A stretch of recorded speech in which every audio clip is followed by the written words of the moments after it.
Those giant screens towering over Times Square aren't what you think they are. They're essentially millions of Lego bricks lighting up the sky. Yeah, you heard that right. That massive display blasting advertisements 24/7 isn't one solid piece. It's actually thousands of small tiles, each about the size of a hardcover book, snapped together like the world's most expensive building block set. And here's the kicker. Each one of those tiles is hand-assembled, waterproofed with black goo, and calibrated by a robot camera to make sure every single pixel matches perfectly. Welcome to the insane world of digital billboard manufacturing. Let's talk numbers for a second. The giant billboard in Times Square, it uses over 12 million LEDs. 12 million! That's more LEDs than there are people in New York City. And every single one of those tiny lights had to be soldered onto a circuit board by hand. Well, mostly by machines, but you get the idea. The process is so precise, so ridiculously complex, that one mistake could ruin an entire module. So how do they actually make these things? The module, where it all begins. Everything starts with a small square tile, usually measuring around 320 by 160 millimeters. That's about 12.6 by 6.3 inches for those of us who don't speak metric. This is the module, and it's the basic building block of every digital billboard you've ever seen. Think of it like a single Lego brick, except instead of colorful plastic, it's packed with hundreds of tiny LEDs, resistors, capacitors, and integrated circuits that control the whole light show. The manufacturing process begins with the PCB, the printed circuit board. This green board arrives at the factory completely blank, like a canvas waiting for an artist. Workers slap identification labels on each board for quality control and tracking. Then comes the fun part, applying solder paste. Now, solder paste isn't your regular paste, it's a mixture of tiny solder particles and flux, and it gets applied to specific spots on the circuit board using an automatic stencil machine. Picture a giant mechanical squeegee spreading this metallic goop across the board with surgical precision. The paste acts like temporary glue, holding components in place before the real magic happens. Next up, robots get to work. Surface mount technology machines, SMT machines for short, start placing components onto the board at lightning speed. We're talking resistors, capacitors, integrated circuits, power interfaces, all the electronic guts that make the LEDs work. These machines are so fast and accurate that they can place hundreds of components per minute without making a mistake. Try doing that with your hands. But here's where things get intense. The boards loaded with components enter a reflow oven, basically a high-tech, easy-bake oven on steroids. The temperature ramps up gradually to about 150 to 180 degrees Celsius, then cranks up even higher to 235 to 250 degrees Celsius. At this peak temperature, which lasts only 20 to 40 seconds, the solder paste melts and fuses all the components to the board permanently. The temperature control has to be insanely precise. Too hot and you'll fry the components. Too cold and the solder won't bond properly. After soldering, the boards cool down slowly to prevent thermal stress that could crack the connections. Now here's the part that'll blow your mind. They do this twice.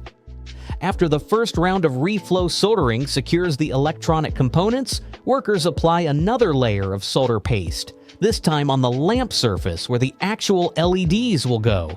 Then comes the LED placement. Hundreds of tiny LED lamp beads get mounted onto the board. Each LED is a miniature light source containing red, green, and blue diodes that can mix together to create millions of colors. The board goes back into the reflow oven for a second time. This second pass solidifies the LEDs in place, creating both a mechanical bond and an electrical connection.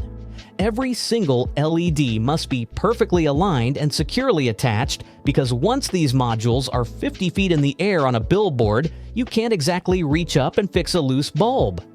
After cooling, each module gets rigorously tested. Power on testing, brightness checks, color calibration. If a module doesn't meet standards, it gets marked for rework or rejected completely. Quality control is everything in this business because one bad module can create a dark spot on a billboard that ruins the entire display. Waterproofing, the black goo that saves everything. So you've got this module packed with sensitive electronics and hundreds of LEDs. Great. Now imagine mounting it on a billboard where it'll face rain, snow, dust, scorching heat, and freezing cold, sometimes all in the same week. Without protection, that module would die faster than your phone battery on 1%. Enter the black goo. Officially, it's called silicone potting compound, but black goo sounds way cooler. This stuff is basically the superhero cape for outdoor electronics. Potting compound is a two-part liquid mixture that looks innocent enough when you pour it. Part A and Part B get mixed together in a precise ratio, usually 1:1 by weight. Once mixed, you've got a limited window to work with it before it starts curing. This is called the pot life, and for typical silicone compounds, it's about 45 minutes at room temperature. Workers, or automated dispensing machines, pour this silicone mixture directly over the LED module's electronics. The liquid is designed to have low viscosity and good flowability, meaning it seeps into every tiny gap and crevice, coating every component. The silicone completely encapsulates the circuit board, creating a protective barrier between the sensitive electronics and the brutal outside world. Why silicone specifically? Because it has some ridiculously good properties. First, it's incredibly flexible, even after it cures into a solid rubber-like material. This flexibility means it can handle vibrations and mechanical stress without cracking. Second, it's waterproof and weatherproof. Rain, humidity, dust, the silicone blocks it all. Third, it can handle extreme temperatures, staying flexible and protective anywhere from -60 to +250 degrees Celsius. And fourth, it conducts heat away from the LEDs, preventing them from overheating and burning out. The potting compound cures either at room temperature over several hours or gets accelerated with heat. Once fully cured, it forms a tough, rubbery coating that essentially mummifies the electronics. Even if water somehow gets on the module, it can't get to the electronics. But wait, there's more. For outdoor modules, the ones destined for billboards exposed to the elements, manufacturers add extra layers of protection. After potting, the modules get a conformal coating, which is like a thin protective paint layer. Then they install a bottom shell or housing made from durable materials with ventilation slots to dissipate heat while keeping water out. Some modules even get a mask installed over the LEDs to protect them physically and reduce glare from sunlight, making the display visible even in bright daylight. This multi-layer waterproofing approach is what allows digital billboards to stay lit 24/7, 365 days a year in any weather condition imaginable. Assembly: building a screen as big as a building. You've got thousands of these waterproof modules ready to go. Now comes the really cool part, putting them all together to create a screen the size of a building. Digital billboards use a modular design for good reason. It's way easier to ship, install, and maintain. Instead of trying to manufacture one gigantic screen in a factory and somehow transport it to Times Square, manufacturers build the billboard in sections that snap together on site. Each module clicks into a cabinet or frame using a latch assembly system. These aren't your wimpy plastic clips. We're talking heavy-duty mechanical latches that lock each module firmly in place while still allowing it to be individually removed from either the front or back of the display if it needs service.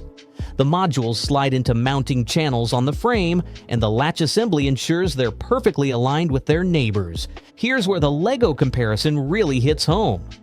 Just like Lego bricks, each module has standardized connection points. The modules connect to each other through power and data cables. Signal cables and power interfaces run between modules, linking them into a unified display system. Thousands of these connections have to be made, and every single one must be secure and weatherproof. For a typical large digital billboard, let's say 14 feet high by 48 feet wide, you might need over 10,000 individual modules. That's 10,000 pieces that have to fit together perfectly with zero gaps between them to create one seamless image. The precision required is insane.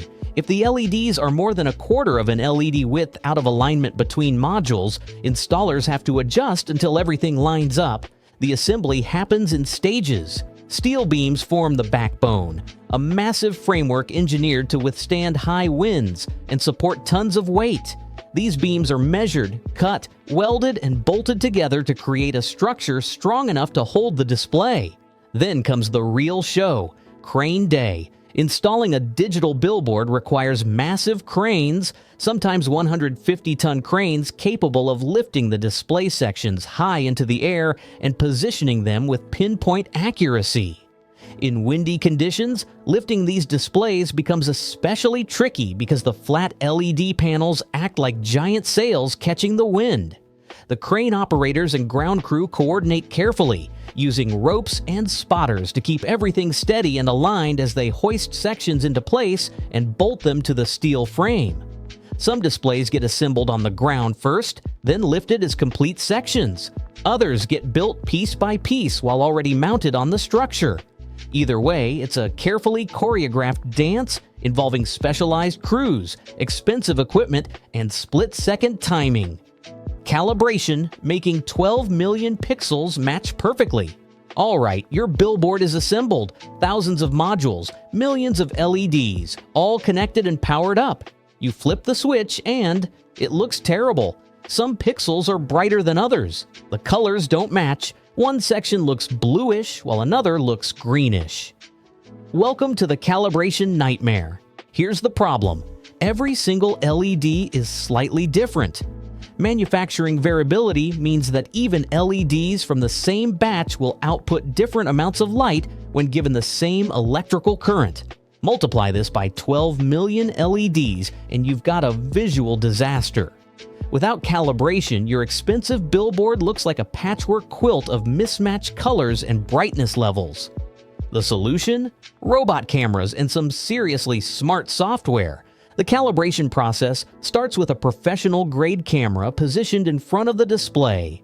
This isn't your smartphone camera, it's a specialized device that can measure the exact light output and color characteristics of individual pixels. The camera scans the entire screen, collecting pixel-level data on brightness and color for every single LED. This is where the magic happens. The calibration software analyzes all that data and compares each pixel's output to the ideal target values. Then it generates correction factors for each individual LED. If one LED is outputting too much red, the system notes to reduce the current to that red diode. If another LED is too dim, the system increases its current.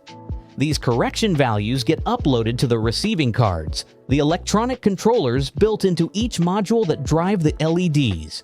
The result?